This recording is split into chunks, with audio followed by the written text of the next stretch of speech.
ভাইয়া গলার আওয়াজ জোরে।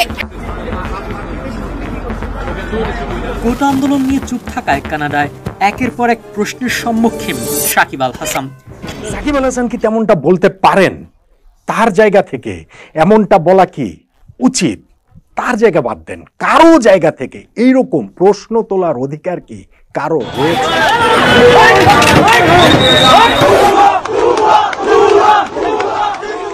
আসসালামু আলাইকুম সুপ্রিয় দর্শক বন্ধুরা, অবশেষে সাকিব আল হাসানের আসল চেহারা বেরিয়ে আসলো। দর্শক বন্ধুরা, বাংলাদেশের এই সকল পরিস্থিতিকে কেন্দ্র করে এতদিন মুখ না করলেও এবার যেন স্টুডেন্টের বিপক্ষে মুখ খুলে ফেললেন সাকিব আল হাসান। দর্শক বন্ধুরা, কানাডায় একজন বক্তার এমন প্রশ্নের উত্তর দিতে গিয়ে যেন এবার বিপক্ষেই মুখ খুলতে বাধ্য হয়েছেন সাকিব আল হাসান। দর্শক বন্ধুরা, তবে কি সাকিব আল হাসানের কাছ থেকে এমন কিছু আশা করেছিল বাংলাদেশের ক্রিকেট ভক্তরা এবং বাংলাদেশের কোটি কোটি মানুষেরা? দর্শক বন্ধুরা, এবার যেন তার উল্টোটাই পেয়ে গেল বাংলাদেশের মানুষ। দর্শক বন্ধুরা, এবার সাকিব আল হাসানের এই সকল কর্মকাণ্ডগুলোকে কেন্দ্র করে এবার দেশ বিদেশে প্রচুর সমালোচিত হচ্ছেন এবং সেই সাথে তাকে নিয়ে যেন এবার তার মুখের উপর থুতু ফেলতে শুরু করে দিয়েছে বাংলাদেশের কোটি কোটি মানুষেরা। তো দর্শক বন্ধুরা, চলুন আমরা দেখে নেই সাকিব আল হাসানের সেই সকল বিষয়গুলো। অবশ্যই পুরো ভিডিও দেখবেন, তাহলে এই সকল বিষয়গুলো পরিপূর্ণ বুঝতে পারবেন। ভাইয়া গলার আওয়াজ জোরে। কোটা আন্দোলন নিয়ে চুপ থাকায় কানাডায় একের পর এক প্রশ্নের সম্মুখীন সাকিব আল হাসান। 27 জুলাইয়ের সেই ভিডিও সামাজিক যোগাযোগ মাধ্যমে ঝড়ের গতিতে ছড়িয়ে পড়েছে। প্রসঙ্গত, কানাডায় গ্লোবাল টি-20 লিগ খেলতে আছেন সাকিব আল হাসান। তিনি মাঠ মাতাচ্ছেন বাংলা টাইগার্স মিসিসিউগার হয়ে। সেই দলের হয়ে ম্যাচ শেষে সাকিব তার কিছু ভক্তদের অটোগ্রাফ দিচ্ছিলেন। এরপরই এক ক্রিকেট ভক্তের নজরে আসেন সাকিব। সাকিবকে দেখে ওই ক্রিকেট ভক্ত বলেন, চোখে না হয় দেখো কম, বিবেকটাও কি নিয়ে গেছে জম? প্রত্যুত্তরে সাকিব বলেন, আপনি দেশের জন্য কি করছেন? এরপর এস.এম. নাবিদ ইকবাল নামের ওই ভক্ত বলেন, আমি তো আর এমপি না, আমি আমার পরিবারের খেয়াল রাখি। এরপর সাকিব আরও কয়েকবার বলতে থাকেন, আপনি দেশের জন্য কি করছেন? এরপর নাবিদ ইকবাল বলেন, রিজাইন করেন, নির্লজ্জ। এস.এম. নাবিদ ইকবাল নামের ওই ভক্ত তার ব্যক্তিগত ফেসবুক প্রোফাইল থেকে সে ভিডিও শেয়ার করেছেন। প্রতিক্রিয়া না জানানোটাও তো একরকম প্রতিক্রিয়া জানানো নয় কি? সাকিব আল হাসান এতদিন ঠিক সেই কাজটিই করে আসছিলেন চুপচাপ থেকে, কিন্তু আর তিনি চুপ থাকলেন না। এবার তিনি পাল্টা জবাব দিলেন, দেশের জন্য আপনি কি করেছেন এমনটা বলে। সাকিব আল হাসান কি তেমনটা বলতে পারেন? তার জায়গা থেকে এমনটা বলা কি উচিত? তার জায়গা বাদ দেন, কারো জায়গা থেকে এইরকম প্রশ্ন তোলার অধিকার কি কারো রয়েছে? দেখুন, বাংলাদেশ গত কিছুদিন ধরে একটা ক্রান্তিকাল অতিক্রম করছে। কোটা আন্দোলনকে কেন্দ্র করে প্রথমত ছাত্রছাত্রীরা মাঠে নেমেছিলেন, তারপরে সেই আন্দোলনটা ছড়িয়ে পড়েছে পুরো দেশে। শুধুমাত্র বিশ্ববিদ্যালয় আঙিনায়, স্কুল কলেজের আঙিনায় সেটা সীমিত থাকেনি, রাস্তায় রাস্তায় সেটা চলে এসেছে। সহিংস একটা পরিস্থিতি তৈরি হয়েছে, 200-র উপর মানুষের জীবন চলে গেছে, কত মানুষ আহত হয়েছেন, কত আর্তনাদ, জীবনের কি বিপুল অপচয় এই হচ্ছে, হয়েই চলেছে। সাকিব আল হাসান এই পুরো সময়টা জুড়ে চুপ ছিলেন। বাংলাদেশের ক্রিকেটারদের কাছ থেকে এই যারা ছাত্রছাত্রী প্রথমত আন্দোলনে যে নেমেছিলেন, তাদের একটা প্রত্যাশার জায়গা ছিল যে তাদের আন্দোলনের পাশে অন্তত সেই সহানুভূতি জানিয়ে তারা থাকবেন। প্রথমত সেই জায়গাটা থেকে তাদের দাবি কিন্তু এটা না যে ক্রিকেটাররা মাঠে নেমে তাদের পাশাপাশি আন্দোলন করুন, ব্যাপারটা সেরকম না। ওই যে নৈতিকভাবে সমর্থন দিলেই সেইটা তাদের জন্য একটা বিরাট বড় জায়গা, এবং ওই প্রত্যাশার জায়গাটা কি খুব বাড়াবাড়ি রয়েছে।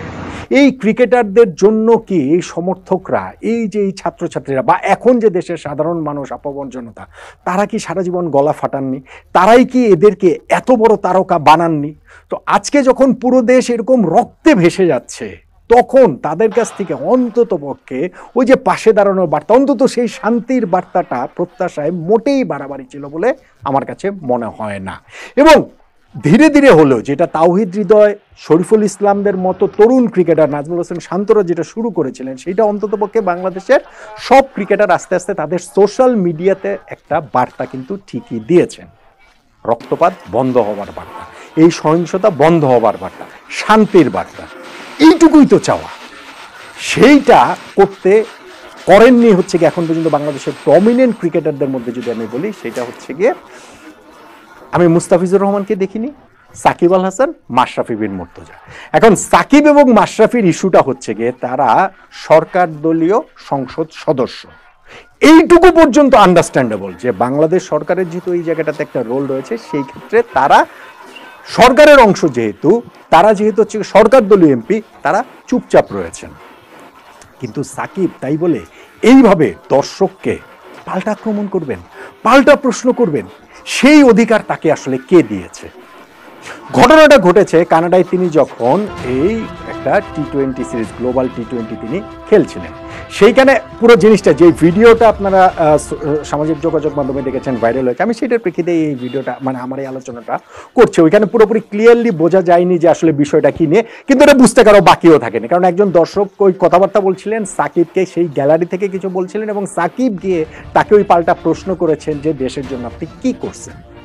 দর্শক বলছিলেন যে I want to raise my voice, তিনি তার শুধু ভয়েসটাই রেজ করতে চেয়েছেন এবং তিনি বলছেন যে আমি তো আর এমপি না সরকার দলীয়, সো তিনি তার জায়গা থেকে শুধুমাত্র তার ভয়েসটা রেজ করতে চেয়েছেন।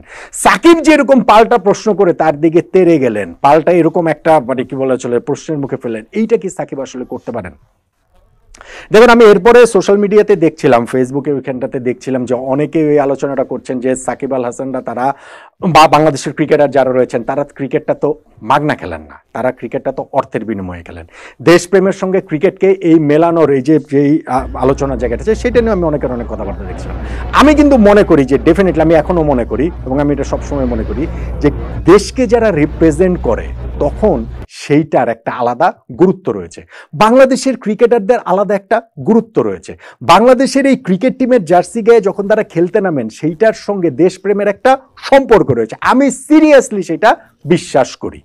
কিন্তু একই সঙ্গে এটাও সত্যি যে সেইটার বিনিময়ে তারা অর্থ পান। তারা দেশকে শুধু আমি ধরেন ক্রিকেটার সাকিবকে নিয়ে তো আলোচনা, ক্রিকেটারদের নিয়ে যদি আমরা বলি, তাহলে হচ্ছে কি তারা দেশের হয়ে যে খেলেন, দেশের হয়ে তারা চ্যারিটি খেলেন না।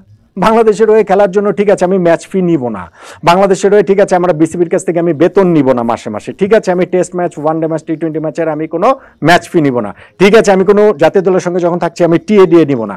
এমনকি কোনোদিন কোনো ক্রিকেটার বলেননি এবং সেটা আমরা তাদের কাছ থেকে প্রত্যাশাও করি না। তারা প্রফেশনাল ক্রিকেটার, প্রফেশনালি সেটা খেলেন। আমাদের 8-10টা প্রফেশনের সঙ্গে সেটা আলাদা এই কারণেই যেহেতু তারা বাংলাদেশকে প্রতিনিধিত্ব করেন, সো সেইটার সঙ্গে দেশের একটা সম্মান সবসময় জড়িত। এটা এখন এই উল্টো স্রোতে যতই যাক না কেন যে না তারা শুধু টাকা পয়সার জন্য খেলেন, আমি মনে করি যে না, এটার সঙ্গে দেশপ্রেমের অবশ্যই একটা সম্পর্ক রয়েছে।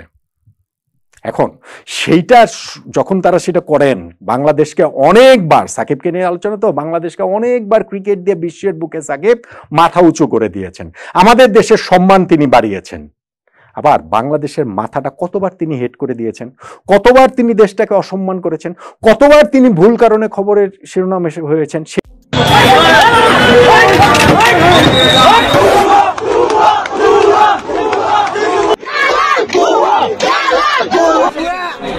কেন ভুয়া বলছেন, সাকিবকে কেন ভুয়া বলছেন? শিক্ষার্থীদের দাবি মেনে 93%। বন্ধুরা, আপনারা হয়তো পুরো ভিডিও দেখে এবং সেই সাথে এই সকল বিষয়গুলো জেনে অবশ্যই বুঝতে পেরেছেন আসলে সাকিব আল হাসান বাংলাদেশের যে একজন সুপারস্টার সেটা হয়তো তার মনে নেই।